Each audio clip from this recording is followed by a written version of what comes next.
She said it 3 weeks before she posted it publicly, and when she finally did post it, almost nobody caught what had actually changed. Not the words, the architecture underneath the words. That is where the real story lives. And that is exactly where we are going tonight. Before we go any further, if you are new here, you are watching Midnight Evidence, where we go deeper than the headline, slower than the news cycle, and closer to the truth than most people are willing to go. Hit that subscribe button now, because this case is moving, and you do not want to miss a single development as it unfolds. Now, let us go back to Tucson, Arizona. Nancy Guthrie was a resident of the Tucson area, living in Pima County, in a home equipped with a doorbell camera system. That camera would become the most important piece of forensic evidence in a federal investigation that would eventually involve 150 agents and analysts, a reward exceeding $1.2 million, billboards erected across the state, and a level of institutional attention so extraordinary that the director of the Federal Bureau of Investigation personally posted the suspect footage on his own social media account. She disappeared, and in the days that followed, that doorbell footage revealed something the public was not prepared for: a masked male figure on her porch, equipped, deliberate, waiting. The FBI took jurisdiction immediately. The Tucson field office activated at scale. Within the first 2 days, an organized search of the surrounding desert was conducted. On day 2, that search ended. It has never officially resumed, not once in the 141 days that followed. Within the first 2 weeks, the FBI's Operational Technology Division completed forensic analysis of the doorbell footage and confirmed what the public could partially see but not fully measure. The suspect was male, approximately 5 feet 9 to 5 feet 10 inches tall, average build. He was wearing a black 25-liter Ozark Trail Hiker Pack backpack, an item exclusive to Walmart's private label outdoor brand. That description, derived from grainy, publicly released footage, generated more than 13,000 tips in the first 2 weeks of the investigation alone. Former Boston Police Commissioner Ed Davis confirmed publicly within those same first 2 weeks that the enhancement work was already underway. He said, and these are his words, "Every single thing that is in the video is being digitally enhanced, everything from the mask to backpack to the jacket." Enhancement was active. The process had begun. What it would eventually produce would sit at the center of a question that a 28-year FBI veteran would spend weeks asking publicly, and that no one inside the Bureau would answer. But before we get to that question, you need to understand what was visible in the footage that the public did receive, because the details embedded in those publicly available frames tell a story that most coverage never fully assembled. Former FBI Special Agent Tracy Walder reviewed the publicly available footage and noted that the suspect's gait was worth forensic examination.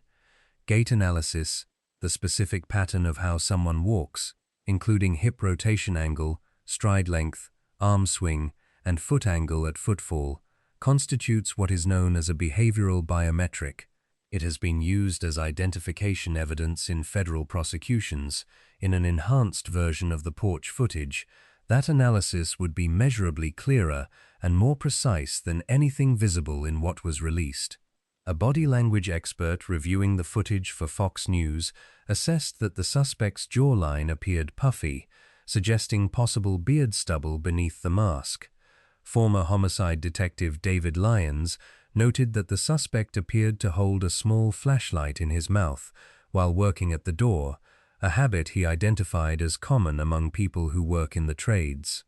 The specific holster setup the suspect used, pairing a semi-automatic handgun with a revolver-style holster, was described by multiple former FBI agents as amateurish and unsafe, the kind of configuration that points towards someone who acquired equipment without professional training in how to carry it.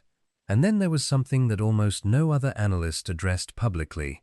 Jennifer Coffindaffer, a retired FBI special agent with 28 years of service, posted on X in the early weeks of the investigation that the figure on the porch appeared to be carrying a handheld walkie-talkie, with the antenna visible in the footage. Her conclusion was immediate. Porch Guy, as she named him, definitely had an accomplice, and possibly more than one. She wrote that there was no way this abduction was committed alone, and that the walkie-talkie meant the people involved were coordinated. The Pima County Sheriff's Department had already stated it was not ruling out the possibility that more than one person was involved. Her forensic read of the footage was consistent with that position. Then came the reconnaissance report. Sources familiar with the investigation confirmed independently to CBS News and to ABC News that the masked figure seen on the doorbell footage on the night of Nancy Guthrie's disappearance had also appeared on her camera on an earlier, separate date, without the backpack and without the holstered weapon, a pre-abduction visit, a surveillance pass on the target before returning fully equipped. The Pima County Sheriff's Department disputed that the two images could be confirmed as taken on different dates, noting there was no timestamp associated with the images. But the sourcing held. Two major news organizations, independently, with law enforcement sources, and the FBI never formally denied the multi-visit claim. This was not improvisation. This was planning. Nancy Guthrie was subsequently reclassified by law enforcement from a missing person to a homicide victim. No remains have been recovered. The surrounding desert of Tucson is vast. The organized search that ended on day 2 has never been restarted in any official capacity. Volunteer organizations, including the Kinjin Navy and EquaSearch, have offered to assist and have not been given active roles. 141 days after the investigation began, that is where things stood. Now let us talk about Jennifer Coffindaffer, because understanding who she is determines everything about the weight you assign to what she said. Coffindaffer spent 28 years as a special agent with the Federal Bureau of Investigation. She ran gang and narcotics investigations. She ran organized crime takedowns. She managed Title III electronic surveillance operations, which means she has direct, hands-on experience with the legal and strategic decision-making around when law enforcement deploys technical surveillance capability and when it deliberately holds back. She worked covert counterintelligence operations in the nuclear counterproliferation arena. She served as a SWAT operator. She testified before federal grand juries more than 200 times. She has been inside the process that runs from investigation to indictment to arrest across hundreds of federal cases. She knows what a building prosecution looks like from the inside. She knows what deliberate pre-arrest silence looks like from the inside. And she knows the difference between an investigation that has genuinely stalled and one that is moving quietly toward a specific target. That is the professional framework she brought to her public analysis of this investigation's behavior. On May 31, 2026, day 119 of the Nancy Guthrie investigation, Coffindaffer was on her podcast, Break the Case, and she put a specific accusation on the record. She said she was disgusted that the FBI had not released enhanced images of the suspect. She said the Bureau could colorize the footage. She said they could put every piece of his clothing, his mask, his build, into a version the public could actually use.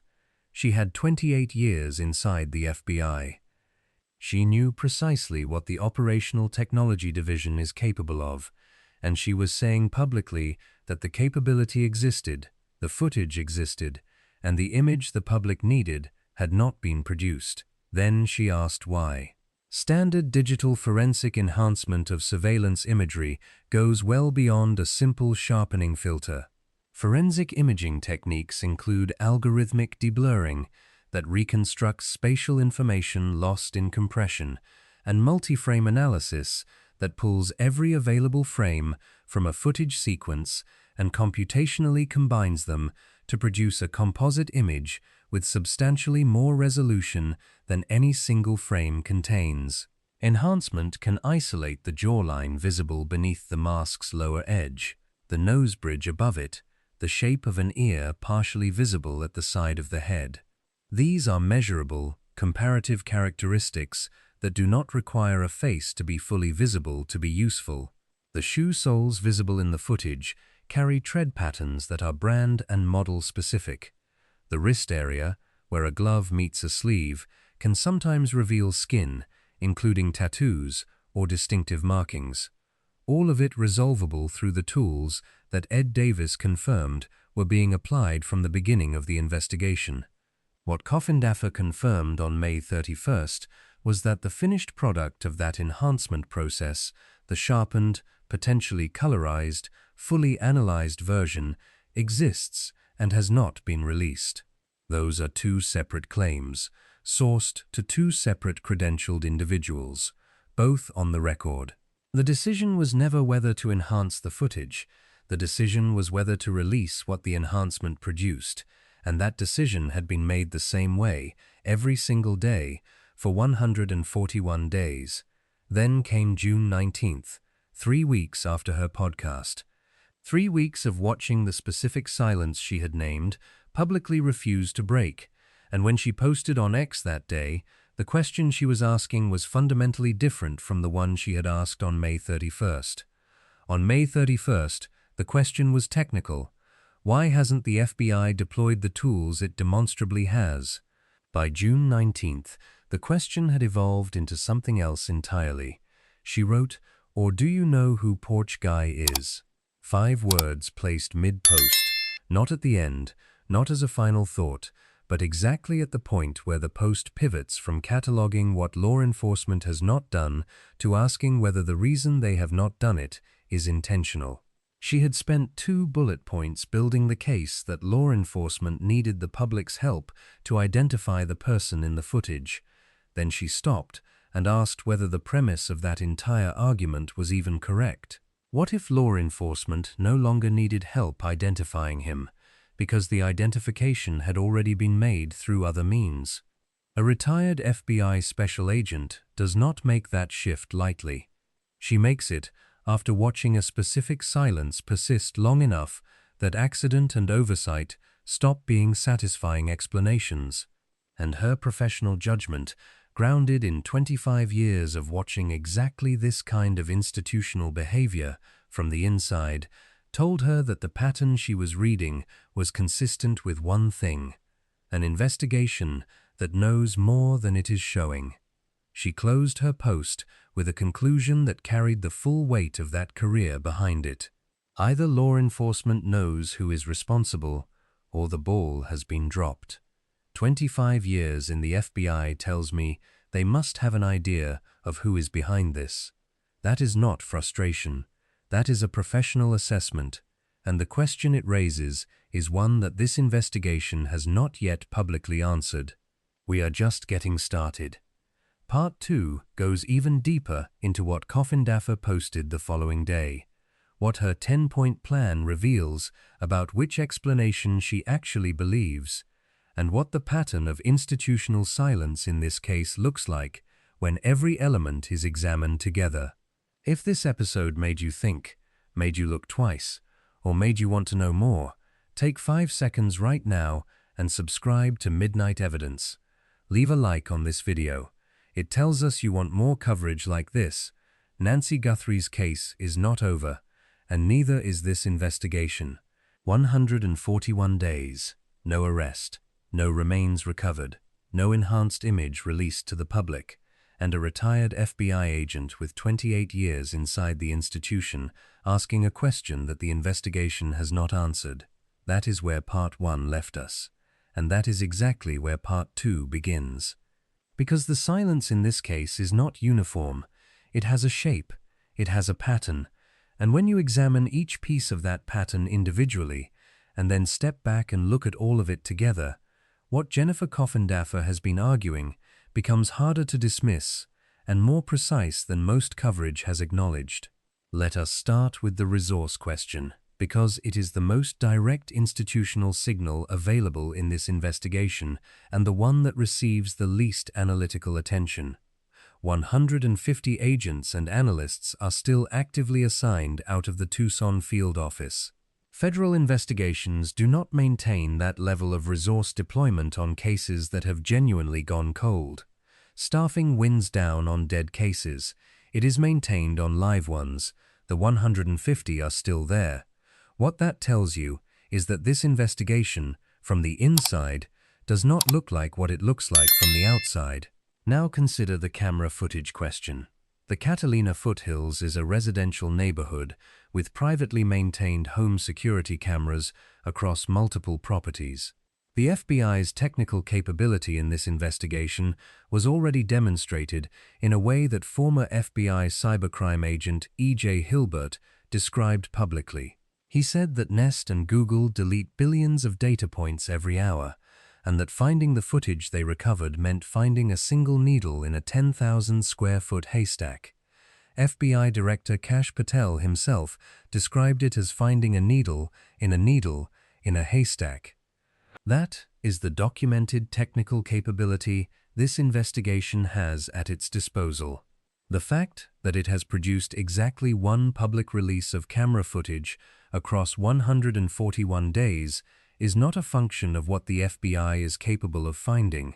Coffindaffer acknowledged explicitly in her June 19th post that the absence of additional distributed camera footage was, in her words, unfortunately possible. But that phrase is worth reading carefully. It is not agreement. It is what you write when you want to acknowledge a possibility while signaling that you do not personally find it, the more likely one. Either the cameras produced nothing usable, which she acknowledged, or the footage collected from the neighborhood is being held inside the investigation because it places something at a specific location in time. A vehicle, a route, a direction, a license plate, partial or complete. Both are possible. Only one is consistent with the overall pattern she is reading.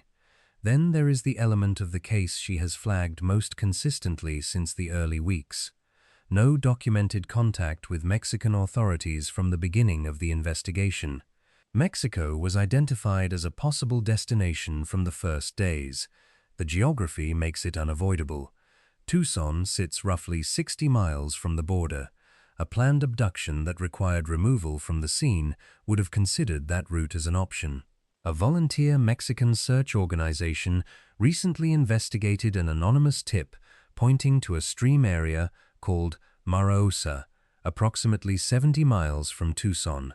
They found nothing, and the Pima County Sheriff's Department confirmed at that time that it had received no contact from Mexican authorities regarding the tip. In a case where the FBI director is personally involved, where 150 agents and analysts are assigned, and where Mexico represents the most geographically proximate international exit, the absence of documented coordinated official cross-border law enforcement engagement from the beginning is either a deliberate policy choice or a systemic failure. Coffindaffer's framework is direct on this point. You do not get 150 agents assigned to a case and forget to call the country 60 miles away. Either there is a reason that contact was not made, a reason that reflects something the investigation knows or believes about the likely location of remains or suspect, or the interagency friction that has visibly characterized this investigation reached all the way to international coordination. Both of those conclusions are troubling. Only one of them is consistent with the overall pattern she is assembling. Now the official record needs to be examined in the context of everything she has been saying, because June 9th is the inflection point that connects all of it. On June 9th, 2026, the Pima County Sheriff's Department officially reclassified the Nancy Guthrie investigation as a homicide. No body has been found. No remains have been located. The reclassification happened on the basis of accumulated forensic and circumstantial evidence. The blood on the porch, confirmed by DNA to belong to Nancy Guthrie. The pacemaker remote monitoring application on her phone that disconnected from her device at 2:28 in the morning on the night she disappeared. the doorbell footage establishing a premeditated and equipped abduction, and whatever additional forensic and digital material the investigation has produced that has never been shared publicly. The reclassification happened without a press conference. No explanation of the evidentiary threshold that was crossed. No detail about what specifically changed. A brief statement, and then the silence resumed exactly as before. The legal meaning of a no-body homicide reclassification has been significantly underanalyzed in the coverage of this case. This is not a bureaucratic formality that occurs automatically after a certain number of days. It is a deliberate legal and institutional posture shift that happens when prosecutors have assessed the accumulated evidence and determined it has crossed the threshold necessary to support a corpus delicti argument in the absence of physical remains. The corpus delicti, the body of the crime, must be established through circumstantial evidence strong enough to prove that a violent crime occurred. Legal experts have identified the blood DNA, the pacemaker data, and the premeditated character of the abduction documented in the doorbell footage as capable of anchoring that argument. But here is the part that matters most within Coffindaffer's framework. A no-body homicide prosecution is not built in a vacuum. It is built towards someone. Prosecutors assembling the evidentiary package for a no-body indictment are assembling it around a named suspect. They are constructing a case that will survive a trial on the strength of its circumstantial evidence, and they are constructing it to prove that a specific identified individual committed that crime. The reclassification does not mean prosecutors are ready to charge someone. It means they are moving toward being ready. It means the investigation has crossed into a phase where the legal architecture of a future prosecution is being actively built. The reclassification happened on June 9th. Coffindaffer posted on June 19th, 10 days after the legal posture of the entire case had shifted. 10 days of watching the silence continue. And what she posted on June 19th was not acknowledgement of the reclassification. It was law enforcement and the FBI are making no sense. Or do you know who Porch Guy is? The reclassification did not soften her concern. It appears to have sharpened it because a no-body homicide reclassification handled quietly, without a press conference, with the enhanced photo still unreleased, with all the other silences still in place, is itself a data point in the institutional behavior analysis she is conducting. It is consistent with the pattern she is reading. It is not consistent with an investigation that has gone cold. The DNA evidence arc in this case runs parallel to the enhanced photo argument and deserves to be traced precisely. In the early weeks of the investigation, a black glove was recovered approximately 2 miles from Nancy Guthrie's home in a field near a roadside. The FBI said it appeared to match the gloves the suspect was wearing in the doorbell footage. DNA from the glove was extracted and submitted to the FBI's CODIS database. No match. Investigators then turned to commercial genealogy databases for familial matching. By March 4th, the Pima County Sheriff's Department confirmed the DNA on that glove was traced to a local restaurant worker with no connection to the case. That lead closed entirely. Separately, hair samples and other biological material were recovered from inside Nancy Guthrie's home. Those samples carry DNA described by Sheriff Nanos as mixed, coming from more than one contributor, which required additional analysis to separate and identify the individual profiles. The Pima County Sheriff's Department sent that evidence to a private laboratory in Florida, not to the FBI laboratory at Quantico, which Director Kash Patel had explicitly offered and described publicly as simply better than any private lab available. 11 weeks passed between the FBI's initial request for that evidence and its arrival at Quantico. The FBI confirmed that 11-week delay in a public statement. When the FBI publicly establishes that kind of paper trail, it is a statement made by people thinking carefully about what the record needs to look like going forward. The genetic genealogy analysis being applied to the home DNA evidence is a process that takes months. It maps a DNA profile to a family network and then narrows toward a specific individual, requiring additional corroboration before it can support a prosecution. It produces no public signal while it is running. A dead end gets announced. An active result stays silent until it is ready to be used. The silence around the home DNA results, in this case, is not the silence that follows a dead end. It is the silence that follows a process still in motion. Here is the argument Coffindaffer is actually making that most coverage of this story has missed entirely. She is not just describing what investigators should do if they do not know who Porch Guy is. She is building a case for what investigators would necessarily do if they already do. Because if the identification has been made through DNA, through digital forensics on the enhanced footage, through tip corroboration, through surveillance of a named individual, or through genetic genealogy results not yet actionable but pointing in a specific direction, then every item in her June 20th 10-point plan becomes strategically dangerous rather than strategically useful. Consider each element through that lens. Release an enhanced image of Porch Guy publicly. If Porch Guy is already identified, releasing the enhanced image tells him and everyone in his network exactly what the investigation has on him visually. He now knows that his mask did not conceal what the FBI's forensic analysis can reconstruct. Change the billboards to his face.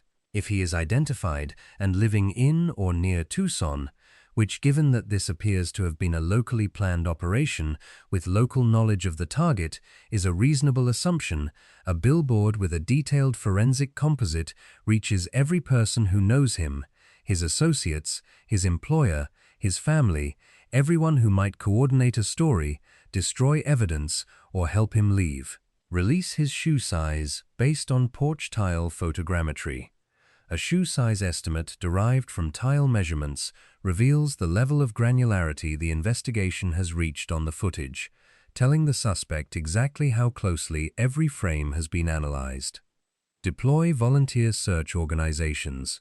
If the investigation has specific knowledge about the location of remains, broad volunteer search operations could disturb that location before investigators are ready to process it formally.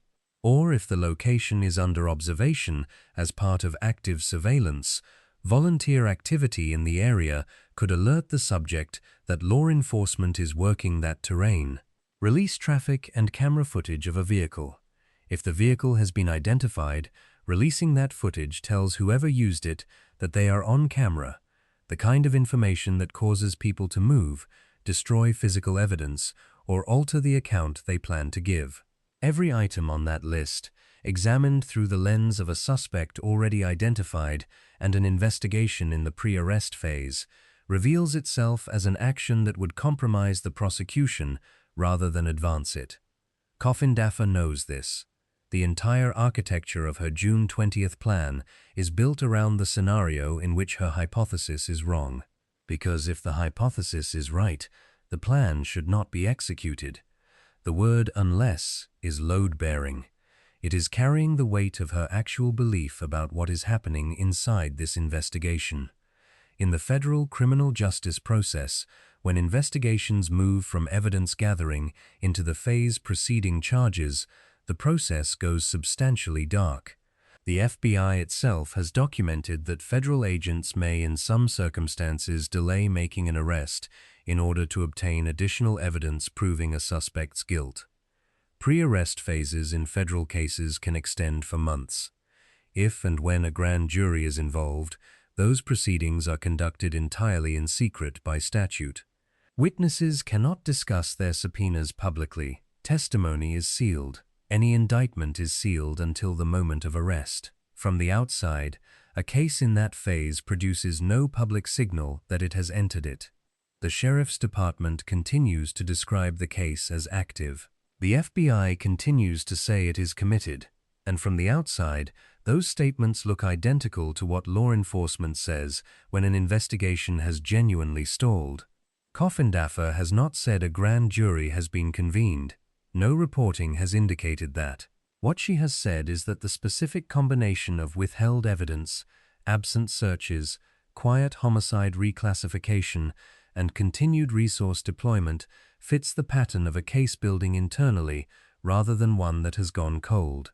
There is one more element of her June 19th post that has received almost no attention: the reward. A combined reward of more than $1.2 million has been active for months. The Guthrie family is offering $1 million. The FBI is offering $100,000. Tucson's 88 Crime is offering more than $100,000. After 141 days, no one has publicly claimed it. The tip line that received over 13,000 calls in the first 2 weeks has continued to receive submissions across 5 months, but none of those submissions has produced a named arrest. 2 explanations exist. The first is that the people with direct knowledge of what happened to Nancy Guthrie have decided that silence is worth more than $1.2 million. Given the walkie-talkie Coffindaffer observed in the footage, and the reconnaissance visit confirmed independently by CBS News and ABC News law enforcement sources, the silence of a coordinated network at that price point says something about the cohesion of that network. The second explanation is that the tip process may already have produced actionable information that is being worked through the investigation rather than announced publicly. In federal cases, a tip that produces a name does not produce a press conference the next morning. It produces months of quiet corroboration work that never surfaces publicly until an arrest is made. If Coffindaffer is right that investigators know who Porch Guy is, the reward did not necessarily fail. It may have worked in ways not yet visible. Before any conclusion, the alternative requires a full hearing, because Coffindaffer named it clearly, and the honest version of this analysis demands the same honesty.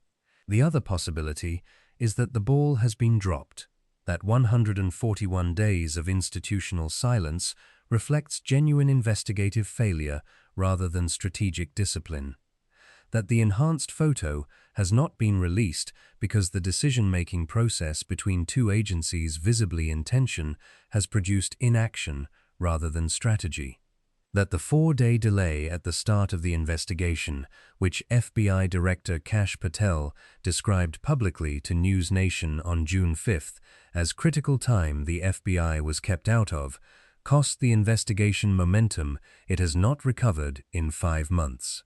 That the evidence sent to a private Florida laboratory instead of Quantico, delayed by 11 weeks and currently awaiting genetic genealogy results, has produced nothing yet that qualifies as actionable.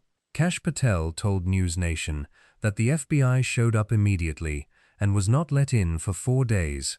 He said the first 48 hours of any disappearance are the most critical. He said the DNA should have gone to Quantico. Sheriff Nanos has disputed the 4-day characterization and maintained that FBI task force members were present from the beginning.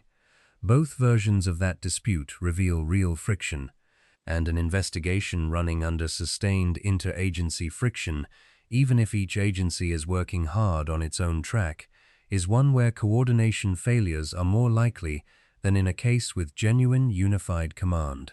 The absence of the enhanced photo in the failure scenario would be explained by exactly that friction. The FBI has the capability. The decision about what to release publicly requires coordination between 2 agencies that are, by the public accounts of their own leaders, not in full agreement about how this investigation should be run. In that environment, things that require coordination can fail to happen. Not because no one wants them to, but because the institutional mechanism for making them happen is strained. Coffindaffer named this possibility. She was honest about it. She said the ball may have been dropped, and she did not soften it with a qualifier. And she was right to name it, because the honest version of this analysis acknowledges that both possibilities are real, that both fit within the publicly known facts, and that nobody outside the investigation knows with certainty which one is true. What she also said is that 25 years inside the FBI tells her which one the pattern of institutional behavior is more consistent with. She is reading specific signals together: the enhanced photo, the vehicle footage, the searches that stopped, the Mexico coordination that never started, the quiet homicide reclassification. And she is saying that the accumulation of those specific signals fits the pre-arrest silence pattern more than it fits the failure pattern. It is a professional read, not a certainty, but it is the most credible professional read of this investigation's public behavior that currently exists. 141 days. The enhanced photo has never been released. The case has been reclassified to homicide without a press conference. And on June 19th, a retired FBI special agent asked the one question that contains everything the public needs to understand about where this investigation actually stands. Or do you know who Porch Guy is? That is not an accusation. It is not a conspiracy theory. It is a professional read of institutional behavior from someone who spent her career learning what deliberate silence looks like from inside the institution that is now silent. The answer, whether yes or no, is the most consequential piece of information in this investigation. If yes, something is coming. If no, Coffindaffer already wrote the 10-point plan for what needs to change immediately.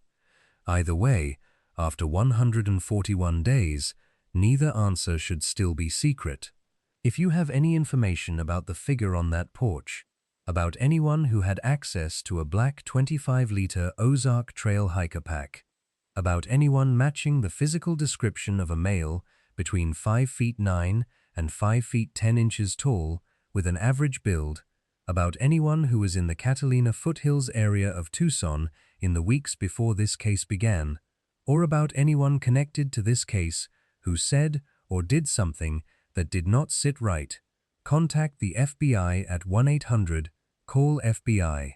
You can also reach Tucson's 88 Crime Tip Line at 1-520-882-7463. A combined reward of more than $1.2 million remains active. Someone knows something. The family of Nancy Guthrie is still waiting. This case is not over, and this channel is not done covering it. If this episode gave you something to think about, if it changed how you read the silence around this investigation, subscribe to Midnight Evidence right now and leave a like on this video. Every subscription tells us you want this level of analysis, and it makes sure you are here the moment the silence in this case finally breaks. Because based on everything examined in these 2 episodes, that moment may be closer than it appears. The views expressed by commentators quoted in this video are their own and are presented for informational and analytical purposes only. Nothing in this video constitutes a legal accusation against any named or unnamed individual. This case remains an active homicide investigation. If you have information, contact the FBI at 1-800-CALL-FBI or 88-CRIME at 1-520-882-7463.